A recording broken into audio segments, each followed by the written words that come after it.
ไม่สงค่าวันเมื่อในโกเขาชิงชื่อแชนเต็มมาลัดนีลองโตสัด13แชนอันมีกล้องห้ายแห้งหรือเสเปินในกำพาว่าในเขาและเฮาคาเต็มไปยามหันยามหู้มาก่อนก็เปลี่ยนไหล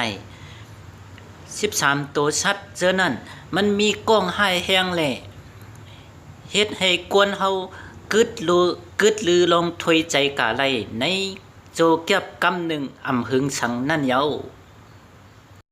ลองหนึ่งเสียก็ย้อนว่าเมืองใต้เฮาคาในเป็นเมืองห้วยเมืองลอยเสเป็นเมืองอันมีเมน้ำใหญ่ไหลเมแลเป็นเมืองอันมีป่าเถื่อนลึกใหญ่เสอำกามังพวกมังไหลมาเฮาคากะเลในเถื่อนในเคยคาสึงโยจังกระทบตัวสัตว์อันหลากหลายเปียกเปิงเจออันเฮาคาอำยามหันมานั่นจึงอย่าเปกะยิบกะเตอมันเฉกำคาย้อนพางไว้ว่าโกเป็นเพเขียนต่อตัวเฮาในคานอกำในเฮามาต้วยจอมกันคานอตัวสัตว์13แชนอันมีกล้องห้ายแห้งหรือเสเปิ่นในกำผานั่นที่เป็นเชื้อหลายๆในคานออันไรที่1กบลูกปืนย้อนสั่งเลยห้องว่ากบลูกปืนเพราะว่าในคาเสียงก้นมือก่อนมือกุปอกเขายามเอาก้องกบในเสเฮ็ดยาก้องเสเอาไปกลางไปปืนเขาเจจุบไว้เสเฮ็ดช่างไว้เปิดตาคาผูกเขนแลกบนั้นเลยเขาห้องว่ากบลูกปืนในคานอกบเจอในมันเตเป็นกบอันมีลายหางหลีเสก้วยอ่ำกาก้องมันก็เป็นอันให้แห้งติเต้ในคาเยาสังว่าเฮาคาญากล้องมันกะบ่ว่าในจึงมันเตเฮ็ดให้เจ็บแฉบฮ้อนไม่แลสังว่าอำไลรับการลมลายดยาบ่ว่าในจึงเฮ็ดให้ตายกะภายในอำหึงนั่นเยาพบเจอสายเช่นในกำนำเขาตีอยู่ตั้งแคบเจงอเมริกาปอดกลางและอเมริกาปอดจานก้องกบ1ตัวในมีนำกัดคาก้นเลยตายถึง10 โก้แลคาหนูตายเลยถึง20,000 ตัวว่าในคาเยาอันเลยที่12เป็นปลาสังเต้ก่อนไตเฮาคาเต็มไปฮู้จักในคาเนาะภาษาอังกฤษเขาเรียกว่า puffer fish ในคาเนาะเพราะว่าเป็นก่อนไทยก็เก่าห้องว่าปลาปักเป้าในเขาเพราะว่าก่อนไตเฮาคาเต้ไปฮู้ว่าเป็นปลาสังในคาเต้ห้องว่าเป็นปลาปมปีในเขาเพราะว่าปลาซึ่งในเพราะว่ามีกวนกะสุกยุงเก้าเขาในมันติดมนปีมาในกลางมันปีม้วนมาเหมือนหนังหมักหนังอันเฮาปิดนั่นเลยค่ะเนาะหนังปลานั่นมันจะมีน้ำและปลาปมปีในมันจะมีไว้หลายเจอหลายแสนอยู่ในค่ะเนาะก้องปลาปมปีในมันให้แห้งกะหือปัวในจึงก้องปลาปมปี1ตัวในคาก้นเฮาตายเลยถึงหมอก30 ก้อในเย้าปลาปุ่มปีในกองให้แห้งมันสำคัญมีอยู่ที่ไหลปัวในจึงมันมีอยู่ที่เครื่องอังกาปลาแหละอยู่ตั้งในเครื่องในปลาเหมือนหนังไส้ตับหลีปลาเสียมกาอยู่จอมปลานังปลาในคานอกำนำก้นจะปานเขาในดีไลใจกินเนื้อปลาปุ่มปีในติเต้ในคานอก้อยกะว่าเขากินในก็เขาเดียไลปลาหมอมึงหงเจ้ามือกัดแขนแหล่อันหู้ลองปลาปุ่มปีลีหมอแจกเพนเนอร์ปลาปุ่มปีไลลีแหล่เขาจ้องหัดกินในคานอย้อนเปว่าก้องมันให้แห้งแหล่ก็เป็นเพเขียนต่อโตเจ้าเก่าในคาอไลที่11เป็นงูเห่าในเดยามไลหันทบญาในเอเชียเจิงจานวันออกแหล่ตั้งแอฟริกาปอดจานงูเห่าในเป็นงูอันมีตั้งยาวแหล่เป็นงูอันมีก้องให้แห้งเสอำกาเป็นงูอันมีโตแก่นแข็งก้อยกะว่างูเห่าในสังว่าเฮาคาอำกาเฮ็ดให้เขาใจลำป้อว่าในจึงเขาเตอำมาเฮ็ดให้ต่อเฮาอันตั้งในคานอก กวยกาวา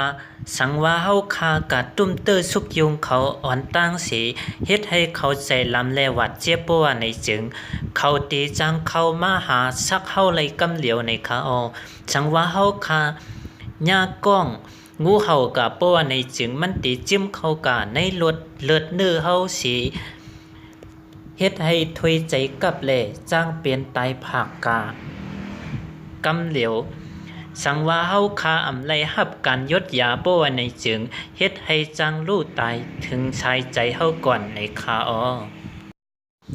อันเลยที่10งูไทปันงูไทปันในกำนำตีไลทบหันในจึงเมืองออสเตรเลียโกยงูไทปันเจอสายเชียนในมันเป็นงูอันนาลีโกแลเป็นงูอัน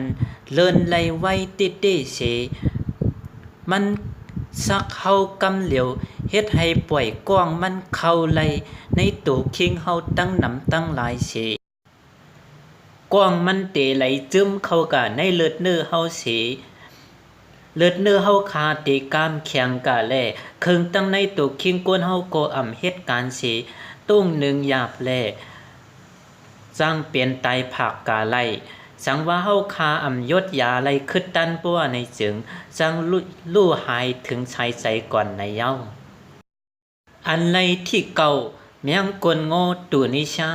กบสังไลห้องว่าเมียงกลโง่ตุนิชาปัวในจึงกำนำมันตีอยู่ในเมืองตุนิชาและเมืองหิมหอมอาฟาริกาปดออกแหลบวัดกลางในเจอคือเมียงกลโง่ในเมียงกลโง่เชียนในมันเป็นเมียงกลโง่อันมีกล้องให้แห้งหรือเสียเปินในกำผาในเย้าเมียงกลโง่เช่นในเพราะว่ามันใหญ่เลยเตรียมโตเตมีอยู่หมอก4 นิ้วในเย้าเมียงกลโง่เช่นในมันเตมีรองหลักลายกันตั้งเมียงกลโง่ตั้งเช่นอยู่เย้าย้อนเปือว่าเมียงกลโง่เช่นในหางมันคาเตใหญ่ๆไว้ในเย้าสังว่ากว้างพิษมันไล่ตื้อซับกะติโกนเฮาปัวในจึงเฮ็ดให้กวนเฮาคาโหใจกับเสอำเหตุการณ์แลเฮ็ดให้จางไลเปลี่ยนตายภาคแลลู่หายตายกะภายในอำเภอสังนั่นยาวอันไลที่8ปาหินในมันเตอยู่เช่าไว้ในปังลายอินโดและปังลายแปซิฟิกปลาหินในมันติเป็นปลาแสนโตเล็กแหล่มีก้องให้แห้งเต้ๆในเย้าหางพางปลาแสนในมันติไข่ง่ายเหมือนหินแหล่จ่องห้องว่าปลาหินในเย้าปลาหินในมันติโมสวนโตแหล่นิ่มจึงไว้มันติไข่ตัวลอยๆแหล่เฮ็ดให้ผู้เขียนฮู้โตหยาบเต้ๆในเย้าหรือนั่นอำกาจอมตูเขาก็เป็นหางนำกุ้มไว้ตั้งหมดอยู่เย้าสังว่าเฮาคากะยิบเตอร์ญาก้องพิษมันจึงมันปล่อยพิษใส่ในตัวคิงเฮาคาจึงเฮ็ดให้โหใจเฮาคาอำเฮ็ดการสิเปียกเปิงกะแลเฮ็ดให้เจ็บแฉบเต้ๆสิเฮ็ดให้จังไลลู่หายตายกะภายในอำหึงหลายนาทีนั่นเย้าอันไลที่7งูหางหิงในกำนำเตียมเลยทบหันยาในอเมริกันปดห้องและปดจานก้อยกาในเทินลงห้อยใหญ่ในก็จังมีอยู่ในเย้างูหางหิงในเพราะว่ามันติซักเปิ้นในมันติเอาหางมันเฮ็ดเสียงหลังให้เหมือนหนังหิงเสจ่องเข้าซักในเย้าเขียวมันติหงแล่ขึ้นใหม่ใน6 วงนั่นเย้ามันยังมีเขียวไผ่หลังแทง3 กูก่อนในเย้ากว้างมันในเตเฮาเกียมหน้าแลเฮ็ดให้ไหลเจ็บแฉบแห้งติเตเสเลือดไหลอำกึดแลจังไหลเปลี่ยนตายผักสังว่าอำยศยาคึดตั้งเข้ายามจึงจังรู้หายถึงชายใจก่อนในเย้าอันไหลที่6งูเสือในกำนำติดทบหันในเมืองออสเตรเลียกำนำเขาตีชงมืดอยู่ตีห้อนไม้ในเย้างูเสือในเพราะว่ามันติเข้าซักเปิ้นใน ตูมันเล็บเสงอกโคคืนในเยาปัวเฮาคาหันซึ่งนั้นในเน็ตไปกันไว้ๆค่ะเนาะย้อนปัวก้องงูเสือในมันเฮาแก้มแห้งติเต้ในเยาปัวยางูเสือสักในตีห้อยอันสักนั่นก็เป็นอันเจ็บแฉบติเต้ในแลตีโคตีขาตีแขนเสื้อในก็เป็นอันก้นมวยกาเป็ดมดในแลออกเหินนำเต้ๆเลยเมามิงเสจังตายผักแลตายถึงตายไรในเย้ากวนกำนำอันย่างูเสือสักในหมอกครึ่งหนึ่งตีตายในเย้าย้อนเปือว่าอำได้ยศยาในกำเหลียวนั่นในเย้าอันไรที่ห้ากงเกาลำในกำนำตีหันไรในจึงเมืองออสเตรเลียกวยในเย้ากงเกาลำเช่นในเป็นกงเกาอันมีกองพิษเฮาแห้งติดดีเช่นหนึ่งในกำพาในอยู่เย้ากงเกาลำลงเช่นในเขียวมันก็เป็นอันใหญ่แห้งติดเตเลยสังว่าเฮาขาญามันครบในจึงกองพิษมันนั่นได้เข้ากับจอมในเส้นเลือดเฮาเสแตกเพกาจอดโตในตัวคิงเฮาเปลี่ยนอันไว้ติดเตพรจ่ามันเฮ็ดให้เจ็บแฉบเห่อแตกออกโตไก่โหใจเตียนไว้พิษเปิงเก่าเลือดขึ้นสูงแห้งติเตเล่เฮ็ดให้ลู่หายถึงชายใจกว่าไล่ในอ่ำหลายนาทีนั่นไหนเอาอันไรที่สี่กงเกาประจิวคือกงเกากวยความไตเฮาเตเล็บเตห้องว่ากงเกาคำในคายโนกงเกาเช่นในกองพิษมันเป็นอันเฮาแก้มแหงเต้ในเย้าคาโตมีชายใจไล่โจในเกียบกำอ่อนหนึ่งกล้วยในอยู่เย้ากงเกาเช่นในกำนำเตอยู่ในเถินป่าผลเมืองประจิวในเย้าเขาเตออกหาเล็กหากินกลางคืนเสกลางวันช้ำเขาเตช้อนโตอยู่ไต้ไม้กล้วยหือไม้ไม้ในเย้ากบนั่นเลยจองห้องว่ากงเกากล้วยในเขา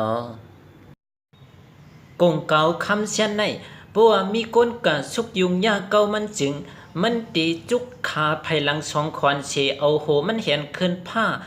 เตรียมตัวห่างแหนตาปุงแลชิดกว้างมันใส่เปิ้นสังว่าถูกมันครบแลไล่ยากว้างมันจึงเฮ็ดให้โหใจกับถอยใจหยาบเจ็บแฉบเฮาแห้งเฮ็ดให้อ่ำกุมเอ็นแห้งเจ้าเก่าไล่เสมือกว้างมันเข้าจอดในตัวเฮานำเย้าจึงเฮ็ดให้ลู่หายถึงชายใจไล่ในเย้าอันไล่ที่สามเป็นปลาหมึกวงสีฉ่อมปลาหมึกวงสีฉ่อมในกำนำตีอยู่ตีน้ำอ่ำลึกเสอยู่ในปังไหลอินโดเลแปซิฟิกเลในเมืองออสเตรเลียในเย้าปลาหมึกวงสีฉ่อมเช่นในกว้างมันตีอยู่ตีน้ำลายมันเสกว้างมันในเป็นอันเฮาเกียมให้แห้งเต้ๆในเย้าปลาหมึกเช่นในโมอยู่โตแคมเลียบแหล่โมอยู่เย็นในเย้าเมื่อมันกาบเฮาเย้าเฮายังติอำหู้ตัวก่อนว่าถูกมันกาบเย้าในเย้าสังว่าเฮาขายากว้างปลาหมึกวงสีฉ่อมในจึงจางเฮ็ดให้เคิงตั้งในเฮาคาเฮ็ดการผิดเปิงบันนังโหใจตับปอดเจือในเฮ็ดการผิดเปิงสิจางเปลี่ยนตายภาคแลสังว่าเฮาคาอำยศยาคือตันเข้ายามจึงจางเฮ็ดให้ลู่หายถึงใจใสเลยก่อนในเย้าอันไรที่สองบอกเจอไรผิดความไตเตที่ห้องว่าเจอหือเตหัวขนอย้อนห้องซื้อปดนั้นว่าแมงหางยุงนี่ก็ค่ะเนาะแมงหางยุงในกำนำมันตีอยู่ในปังลายอินโดเรตปังลายแปซิฟิกและตั้งเมืองออสเตรเลียในเย้าแมงป่าหางยุงในกาเป็นตัวสัตว์ในปังลายมันเป็นแมงตัวอันมีกว้างให้แห้งเลยสิเปิ้นในกำพาในเย้าสังว่าเฮาคายากว้างพิษมันในกว้างพิษมันในเป็นอามเฮาเกียมแห้งเต้ๆเลย จางเฮ็ดให้เฮาไหลหับตั้งมัดเจ็บเสียบมวยแหงเฮาแหงติดติสิจางเฮ็ดให้ป้าโหใจเล่เครื่องเฮ็ดการในตัวคิงเฮาสิอำกาเฮ็ดให้ป้าเนิ่นหนังเฮาสิก่อนในเยากว้างของมันนั่นจางเฮ็ดให้แตกเพเข้ากะในตัวคิงกวนเฮาไว้ติดติแลเฮ็ดจางเฮ็ดให้กวนเฮารู้หายถึงชายใจกว่าไหลภายในอำหึงชังนั่นเยาอันไหลที่หนึ่งเป็นงูไวเปอร์รัดเลอร์กำนำงูเจอในที่อยู่เศร้าในปอดออกและปอดกวางแอฟริกาและตังอินเดียในเจอชายงูเชียนในโกเตมีไว้หลายๆเชียนอยู่ในเจอเคองูในงูตัวในเป็นงูอันมีกล้องให้แห้งหรือสิเปิ่นในกำผาในอยู่เยางูไวเปิ่นในเพราะว่ามันเตะเข้าซักเปิ่นในมันเตะปันฟางเปิ่นโมเสียงหลังไว้ในอยู่เยาเพราะว่าเฮาคาละยินเสียงจึงนั้นในให้อ่อนกันปลายอยู่ไว้ไกลๆในคานอย้อนเปว่ากว้างงูตัวในเป็นอันเฮาแก้มหายแห้งติในเยาสังว่าเฮาคายากว้างมันการไอจึงมันติเข้ากะเฮ็ดเป็ดหายเป็ดเครื่องเฮ็ดการในตัวคิงกวนเฮาเป็ดทั้งหมดสิกองพิษมันนั่นจางเข้ากะในตัวเฮาสิกวนเฮาก็จางสอดกะแลเป็นโหไข้โหเมาเหจางเป็นไตวายเพราะว่าเป็นไตวายก็ตายไว้นั่นคาเยาเจออันลาดมาเจอในก็เป็น13เชียนตัวสัตว์อันมีกล้องให้แห้งหรือสิเปิ้นอำว่าเจมเนอลินในน้ำในนั่นเยาคานอสังว่าลัดมีตีพิษเปิงเกิงเฮิงตุกยอมในก็คาเฮาสิงสือเสียนยอมน้อมจอมใหญ่นำอยู่คาพี่น้องเฮาเขาคาสังว่าใครมีตั้งหูอ่อนอิดอดปิดปอดปัวในจึงอย่าไปเริ่มติ๊กถูกใจแน่ติ๊กติดตามหือติ๊กซับใครปันขาวสีกำคาไม่สงคา